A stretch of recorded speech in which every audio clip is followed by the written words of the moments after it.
नमस्कार, स्वागत छ तपाईहरुलाई मेरो युट्युब च्यानलमा। आज मैले तपाईहरुको लागि लिएर आएको छु बीबीएस सेकेन्ड इयरको कस्ट एन्ड म्यानेजमेन्ट अकाउन्टिङको chapter number 3 accounting for material, अथवा यसलाई भन्ने गरिन्छ इन्भेन्ट्री म्यानेजमेन्ट पनि भन्ने गरिन्छ। इन्भेन्ट्री भनेको चाहिँ स्टक हो है। स्टकको म्यानेजमेन्ट हामी कसरी गर्छौं भन्ने बारे हामी सिक्ने छौं।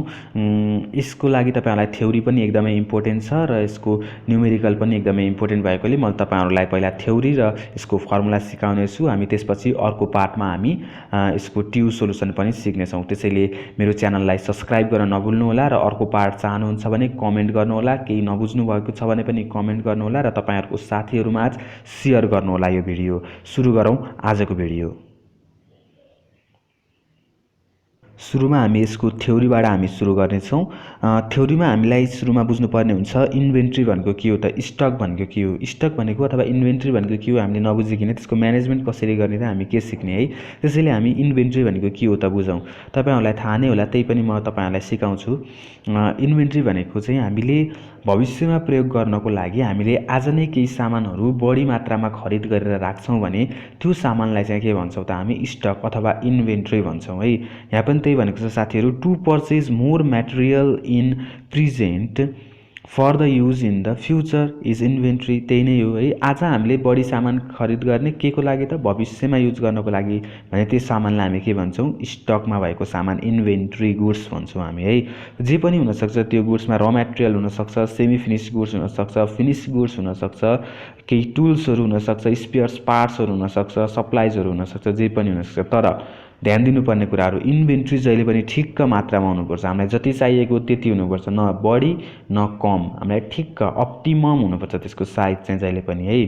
त्यसको अब यहाँ हामीलाई भनेको छ if stock is more than need, हामीलाई चाहिएको भन्दा बढी स्टक भयो भने चाहिँ के हुन्छ त त्यसको इफेक्टहरु है। यो थ्योरीमा आउन सक्छ, ध्यान दिनु होला। लस अफ क्यापिटल, हामीसँग जुन पनि क्यापिटल हुन्छ, हामीले क्यापिटल सुरुमा अर्गनाइजेसनहरु रन गर्नको लागि त हामीले ऋण अथवा लोनहरु लिएको हुन्छौं हैन।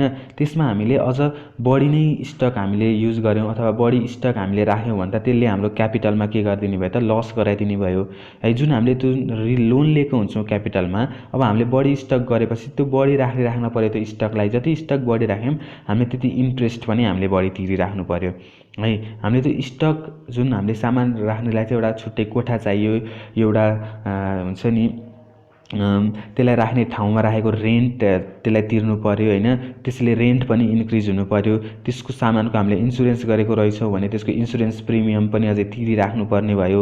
सुपरभिजन कस्ट, त्यसलाई रेखदेख हेरचाह गर्नु खर्च पनि त्यसको बढी लाग्यो है।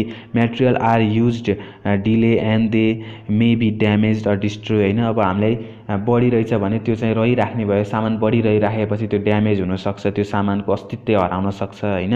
अब यो चाहिँ बढी हुँदाको हाम्रो इफेक्ट भयो। अब कम हुँदाको हाम्रो इफेक्ट चाहिँ के हुन्छ, if stock is less than need है। हामीलाई चाहिएको भन्दा पनि कम स्टक रहेछ भने production work will not run regularly.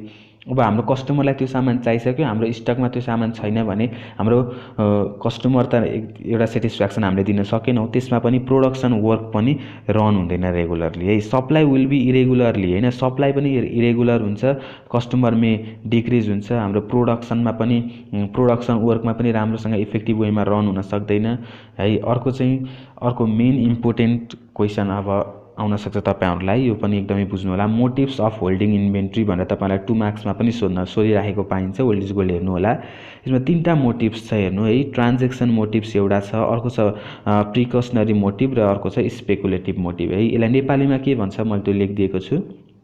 Transaction मोटिभलाई भन्छ कारोबारको उद्देश्य, प्रिकसनरी मोटिभ भनेको पूर्व सावधानी भन्छ र स्पेकुलेटिभ भनेको सट्टेबाजी भन्छ है। अब ट्रान्जेक्सन मोटिभको के हो त भन्दा the daily transaction of business will not be stop. यो मोटिभले के भन्छ भन्दाखेरि हाम्रो डेली ट्रान्जेक्सन चाहिँ स्टप हुनु हुँदैन है। त्यही भएर हामीले स्टकमा चाहिँ के राखिराख्नुपर्छ। स्टकमा केही छ भने हामीसँग छैन सामान भनेर हामीले कस्टमरलाई सेटिस्फाई नगराउनु हुँदैन कि हामीले कस्टमरलाई जसरी पनि सेटिस्फाई गराउनु पर्यो। यदि हामीसँग स्टकमा छ भने हामीले जतिखेर पनि कस्टमरलाई हामी चाहिएको सामान हामीले दिन सक्यौं।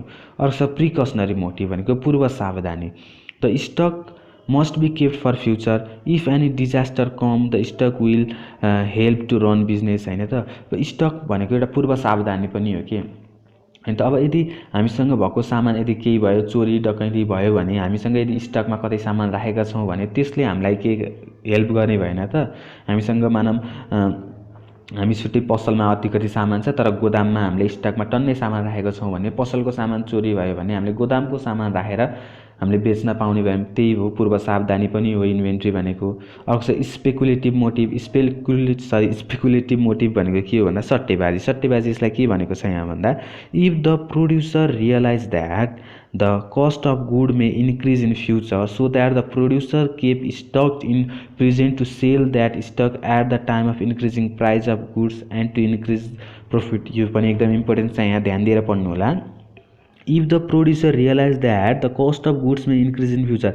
यदि प्रोड्युसर अथवा जुन विक्रेता छ त्यसलाई के थाहा पायो भन्दा यसको सामान, यसको मूल्य, यो सामानको मूल्य चाहिँ अब 2-3 महिनापछि त बढ्नेवाला छ भन्ने यदि त्यसलाई रियलाइज भयो, यदि थाहा भयो भने है, so that the producer keep stock in present. आजै त्यो सामानको स्टक चाहिँ त्यसले टन्नै राखिदिने भयो होइन, राखिदिने to sell that stock in the time. अब 2 महिनापछि त्यो सामानको मूल्य बढेपछि बेच्नको लागि उसले आज नै कुनै सामानहरू चाहिँ त्यसले स्टकमा टन्नै राखिदिन्छ भने त्यसलाई के भन्छ त स्पेकुलेटिभ मोटिभ भयो। यसले के हुने भयो त फाइदा बढी दिलाउने भयो है। यो 3टा मोटिभ चाहिँ एकदमै इम्पोर्टेन्ट छ तपाईँहरूको लागि है।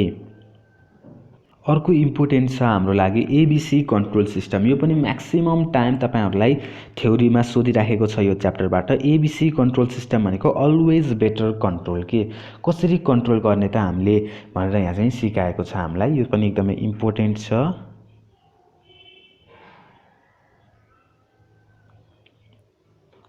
यहाँ के भनेको छ भने the goods and the product that we kept in store are not same है। हामीले स्टकमा राखेको सामानहरू सबै एउटै प्रकारको सामानहरू हुँदैन है। Some goods have more important and some goods have less important. कुनै गुड्स एकदमै महत्त्वका गुड्सहरू हुन्छ भने कुनै चाहिँ कम उपयोग हुने कम महत्त्वका वस्तुहरू हुन्छन्। Goods must keep safely to store in store, so to take care and to give security to those goods it is classified into 3 groups. हामीले राखेको स्टकमा राखेको गुड्सहरू हामीले सेफली राख्नुपर्छ। त्यो स्टकमा राखेको गुड्सहरू सबै समान खालको हुँदैन, कुनै एकदम हाइली इम्पोर्टेन्ट हुन्छन्, कुनै लेस इम्पोर्टेन्ट गुड्सहरू हुन्छन्। त्यसैले हामीले त्यही अनुसारको तिनीहरूलाई प्रोटेक्ट अथवा केयर अथवा तिनीहरूलाई सेक्युरिटी दिनुपर्छ है। त्यसको लागि हामीलाई 3टा ए, बी र सी क्लास हामीलाई यहाँ छुट्याइदिएको छ। ग्रुप एमा हाम्रो छ लो क्वान्टिटी हाई भ्यालु है। क्वान्टिटी चाहिँ लो छ होइन, थोरै सामान छ स्टकमा तर त्यसको भ्यालु चाहिँ के छ त एकदमै हाई छ अरे। क्वान्टिटी एकदम लो थोरै छ तर भ्यालु चाहिँ हाई छ। जस्तै हामीले मानौँ एउटा गोल्डकै इक्जाम्पल लिउँ होइन। गोल्ड चाहिँ स्टकमा गोल्ड एकदमै थोरै छ तर त्यसको भ्यालु चाहिँ कति हाई छ है होइन। भने त्यसलाई चाहिँ कस्तो सेक्युरिटी दिन पऱ्यो भने एकदमै टाइट सेक्युरिटी, टाइट कन्ट्रोल दिनु पऱ्यो होइन। अर्को बीमा हाम्रो बी ग्रुपमा के छ भन्दा एभरेज क्वान्टिटी र एभरेज भ्यालु। एकदमै एभरेज क्वान्टिटी छ, ठिक्क मात्रामा छ हाम्रो त्यो स्टकमा सामान र ठिक्कै त्यसको भ्यालु पनि खासै एकदमै हाई पनि होइन एकदमै लो पनि होइन, एभरेजमा छ भने त्यसलाई चाहिँ अलिक मोडरेट कन्ट्रोल गर्नु पऱ्यो। ठिक्कको मोडरेट टाइप, एकदमै तल्लो स्तरीय नै होइन एकदम हाई टाइपको पनि होइन, यसलाई ठिक्कको मिडियम टाइपको कन्ट्रोल यसलाई दिनु पऱ्यो। अर्को छ हाई क्वान्टिटी। क्वान्टिटी चाहिँ एकदमै हाई छ है तर लो भ्यालु छ होइन। जस्तै हामीले आलुको इक्जाम्पल लिउँ होइन। आलु अहिले पनि प्राइस त इन्क्रिज भइरहेको छ, त्यही पनि पहिलाको कुरा गर्ने भने आलुको क्वान्टिटी चाहिँ के हुन्छ एकदम हाईली स्टकमा चाहिँ एकदमै स्टकमा हाई क्वान्टिटी हुन्छ तर त्यसको भ्यालु चाहिँ के हुन्छ त लो हुन्छ। त्यस्तोलाई चाहिँ हामीले नर्मल कन्ट्रोल दिँदा पनि हुन्छ भनेर चाहिँ ए, बी र सी हाम्रो क्लासिफाई गरेको छ। यो पनि एकदमै इम्पोर्टेन्ट छ, याद गर्नु होला, ध्यान दिएर हेर्नु होला। केही बुझ्नु भएन भने कमेन्ट गर्नु होला।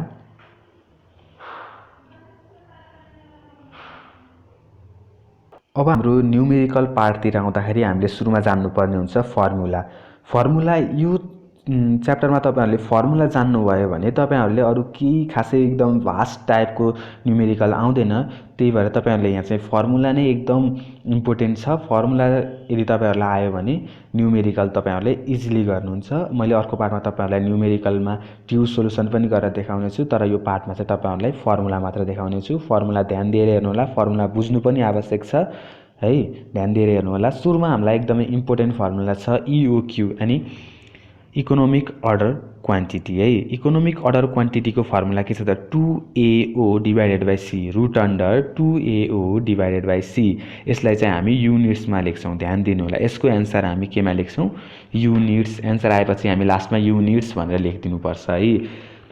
फर्मुलामा भएको ए भनेको के हो त? Total requirement for the period है। यो चाहिँ एनुअल रिक्वायरमेन्ट पनि भन्ने गर्छौँ हामीले है। टोटल रिक्वायरमेन्ट भन्दा नि यसलाई एनुअल रिक्वायरमेन्ट हो खासमा। यो एनुअल हामीलाई वर्षमा कति रिक्वायरमेन्ट हुन्छ त सामानहरूको भनेर ए। त्यसपछि ओ भनेको अर्डरिङ कस्ट, त्यसको कस्ट अर्डरिङ कस्ट कति लाग्यो, अथवा त्यसलाई हामीले क्वेसनहरुमा हेर्नुभयो भने प्रोक्योरमेन्ट कस्ट पनि भनेर दिएको हुन्छ।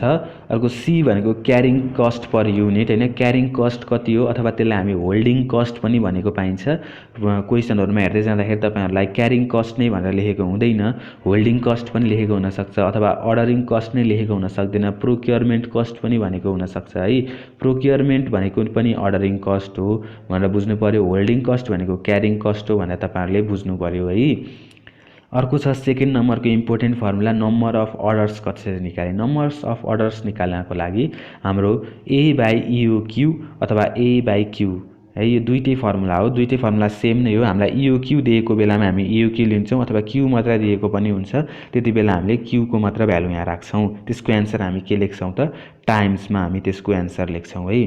अब अर्को थर्ड नम्बर फर्मुला इम्पोर्टेन्ट छ, total ordering cost. Total ordering कस्टको फर्मुला छ ए बाई इओक्यू इन्टु ओ। सजिलो छ हैन। ए भनेको थाहा छ तपाईहरुलाई, एनुअल रिक्वायरमेन्ट डिभाइडेड बाई इओक्यू पनि थाहा छ। ओ भनेको अर्डरिङ कस्ट हैन। टोटल क्यारिङ कस्ट भनेको इओक्यू बाई 2 इन्टु सी। इओक्यू तपाईलाई थाहा नै छ, डिभाइड बाई 2 इन्टु सी भनेको क्यारिङ कस्ट। यो दुईटैको सम भनेको चाहिँ टोटल कस्ट एट इओक्यू है।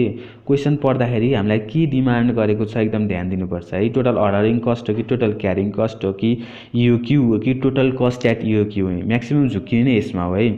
टोटल कस्ट एट इओक्यू सोधेको ठाउँमा पनि प्रायले चाहिँ इओक्यू मात्र निकालेर छोडिदिन्छन्, त्यसैले मार्क्स आउँदैन। त्यसैले टोटल कस्ट एट इओक्यू दिएको बेलामा फर्मुला भनेको total ordering cost plus total carrying cost, अथवा टोटल अर्डरिङ कस्टको फर्मुला प्लस टोटल क्यारिङ कस्टको फर्मुला नै हो यहाँ। अर्को फर्मुला छ रुट अन्डर 2AOC भनेको 2A भनेको एनुअल रिक्वायरमेन्ट, ओ भनेको अर्डरिङ कस्ट इन्टु सी भनेको क्यारिङ कस्ट गरेर त्यसलाई रुट गरिदिने भने हाम्रो एन्सर आउँछ टोटल कस्ट एट इओक्यू को। अब अर्को फर्मुला छ total cost of order size other than EOQ भनेर हामीलाई यस्तै नै सोधेको हुन्छ है। Total cost of order size other than EOQ भनेर हामीलाई सोधेको बेलामा यसको फर्मुला हुन्छ A by Q into O. ध्यान दिनु होला, A by Q into O plus Q by 2 into C भनेर हाम्रो यो सेम फर्मुला नै हो। तर यस्तो बेलामा चाहिँ हामीलाई इओक्यू दिएको हुँदैन, हामीलाई क्यू दिएको हुन्छ है। यो त क्यू दिएको बेलाको हो। अर्को छ length of inventory cycle or time period between two orders भनेर हामीलाई time period between two orders अथवा लेन्थ अफ इन्भेन्ट्री साइकल भनेको बेलामा हाम्रो फर्मुला हुन्छ operating days in a year divided by number of orders. Number of अर्डर्सको तपाईहरुलाई formula अघि नै भनिसकेको छु। अनि त्यसपछि छ operating days in a year है। Operating days in a year भनेको हामीलाई क्वेसनमा यदि हामीलाई दिएको छ अथवा 365 डेज इन अ इयर अथवा 360 डेज इन अ इयर भनेर दिएको छ भने हामीले जति दिएछ त्यति नै राख्नुपर्ने हुन्छ। दिएको छैन भने हामीले 365 राख्दा पनि बिग्रिदैन र 360 डेज राख्दा पनि हाम्रो बिग्रिदैन है।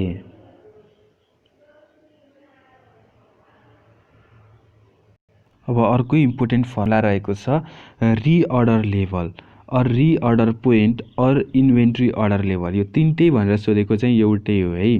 बुझ्नु, रिअर्डर लेभल भनेर पनि हामीलाई सोध्न सक्छ, अथवा रिअर्डर पोइन्ट भनेर पनि हामीलाई सोध्न सक्छ, अथवा इन्भेन्ट्री अर्डर लेभल भनेर पनि हामीलाई सोध्न सक्छ। त्यसको एउटै मात्र फर्मुला छ, त्यसको छ maximum consumption into maximum lead time और रिअर्डर पिरियड है। ध्यान दिनु होला, maximum consumption into maximum lead time, अथवा म्याक्सिमम लिड टाइम छैन भने रिअर्डर पिरियडसँग मल्टिप्लाई गरिदिए पनि हुन्छ। अथवा त्यसको अर्को फर्मुला छ safety stock plus daily consumption into lead time. याद गर्नु होला, safety stock plus daily consumption into lead time. अर्को छ मिनिमम स्टक लेभलको फर्मुला। अर्को तीनटा फर्मुला छ यसको, minimum stock level plus daily consumption into lead time. यसको तीनटा फर्मुलाबाट हामीले निकाल्न सक्छौँ रिअर्डर लेभल अथवा रिअर्डर पोइन्ट अथवा इन्भेन्ट्री अर्डर लेभल है। तीनटा फर्मुला फेरि एकचोटि maximum consumption into maximum lead time अथवा म्याक्सिमम लिड टाइम छैन भने रिअर्डर पिरियड। अर्को छ safety stock plus daily consumption into lead time. अर्को फर्मुला छ minimum stock level plus daily consumption into lead time. हामीलाई जे गिभनमा दिएको छ त्यही आधारमा हामीले कुन फर्मुला युज हुन्छ त्यही फर्मुला हामी प्रयोग गर्छौं। अर्को सेकेन्ड फर्मुला छ maximum stock level. Maximum stock लेभलको फर्मुला ROL भनेको reorder level plus reorder quantity ROQ minus minimum consumption into minimum lead time. एकचोटि फेरि reorder level plus reorder quantity minus minimum consumption into minimum lead time. अर्को छ minimum stock level चाहिँ कसरी निकाल्ने। Reorder लेभलबाट हामीले normal consumption into normal lead time घटाएपछि हाम्रो आउँछ मिनिमम स्टक लेभल है। रिअर्डर लेभलबाट हामीले normal consumption into normal lead time हामीले घटाइसकेपछि आउँछ मिनिमम स्टक लेभल। अर्को छ एभरेज स्टक लेभल चाहिँ कसरी आउँछ भन्दा minimum stock level plus ROQ अथवा EOQ डिभाइडेड बाई 2 है। Minimum stock level plus ROQ दिएको छ भने ROQ नत्र भने EOQ डिभाइडेड बाई 2 अथवा यसको अर्को फर्मुला छ minimum stock level plus maximum stock level divided by 2। Normally चाहिँ हाम्रो यही नै तलको minimum plus maximum divided by 2 नै युज हुन्छ, तर त्यो नदिएको बेलामा हामीलाई minimum stock level plus ROQ divided by 2 अथवा EOQ डिभाइडेड बाई 2। अर्को लास्ट फर्मुला हाम्रो रहेको छ डेन्जर लेभल है। डेन्जर लेभल यो पनि धेरै नै सोधेको छ। डेन्जर लेभलको फर्मुला छ normal consumption into maximum lead time for emergency purchase. Normal consumption into maximum lead time for emergency purpose. हाम्रो यो च्याप्टरमा युज हुने फर्मुला भनेको यति नै हो। केही नबुझ्नु भएको छ भने मलाई कमेन्ट गरेर सोध्नु होला र अब हामी भेट्नेछौँ अर्को पार्टमा। Thank you so much.